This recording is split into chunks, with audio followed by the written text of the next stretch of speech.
Next, check what's in-house. Inventory counts at the end of the year can be a big job. However, if there are issues such as poor inventory management or stock errors, it can help to clarify things.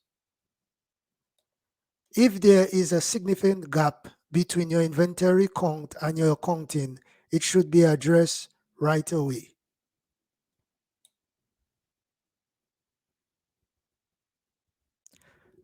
If there any potential for improvement after you have performed your inventory counts and reconcile your point of sale system? Are you able to improve the efficiency of your counts? Make a list of your thoughts and ideas, then put them into practice in the new year.